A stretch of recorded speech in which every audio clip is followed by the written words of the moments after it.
It's very diverse city. I grew up in predominantly African American and Hispanic Latinx community, and my high school was 90% African American, and then about 8% Hispanic, and the rest was history.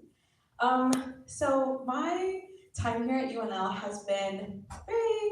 I love UNL. I really do. I'm going to work very hard to be proud of my alma mater, even when I leave. I don't think that my work is done when I graduate, but I just really want to point out some very negative experiences I had during my years here. So my freshman year, the first interaction I had with my roommate, I lived in the suite.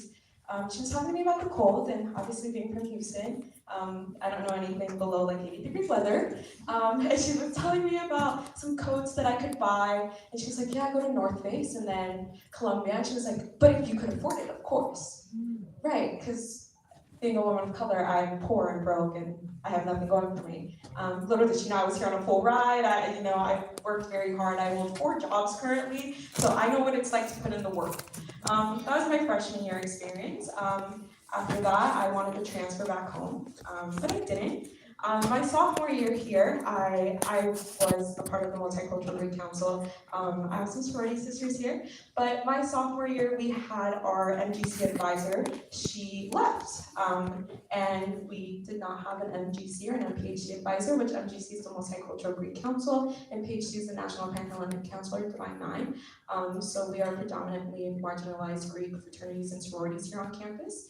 And I remember the battle I had with the Office of Fraternity and Sorority Life to get an advisor that was either an MGC and an MPHC. And currently, our advisor is not. She was in a Pan-Hellenic sorority. So there is a huge disconnect there with my experience. And my sophomore year was horrible. I actually went to Florida and did an internship in Florida for a semester because I just couldn't be here anymore.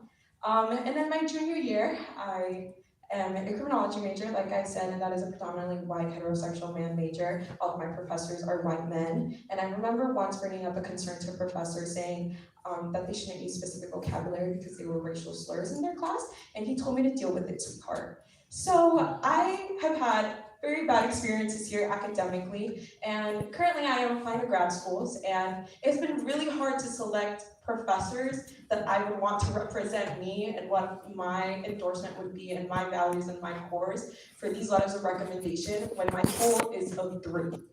And they're all people of color, they're all people that look like me, or they're all people that relate to me of some sort. So I felt very isolated here. I've been in ACUN for all 4 years here. I have been DEI committee chair last year. I did a lot of legislation regarding DEI.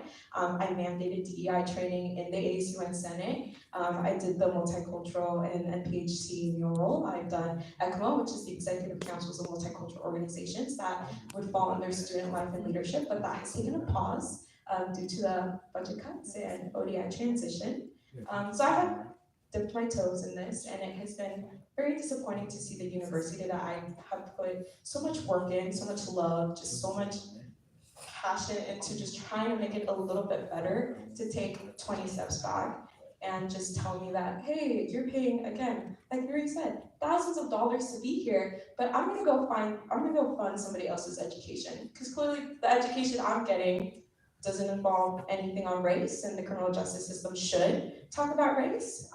But again, here I am having to do TED Talks and trying to find information on my own volition because my professors are telling me to deal with it, sweetheart. So again, there's a lot of things that are happening with the ODI office. And if you didn't know, criminology is not based in UNL, it's actually UNL college. So ODI was my only DEI experience that I had here, and having that get cut really hurt me. I remember coming home from a phone call and just actually bawling my eyes out and crying because I felt so disappointed that I have put so much hard work into this university just to get kind of like backstabbed and just, kind of seem like, oh yeah, she's just another Mexican girl, like she can deal, it's okay.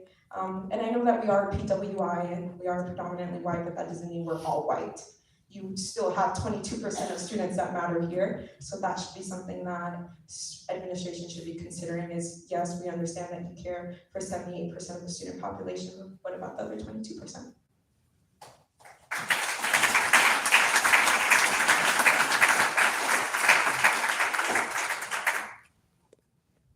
Thank you, Renata.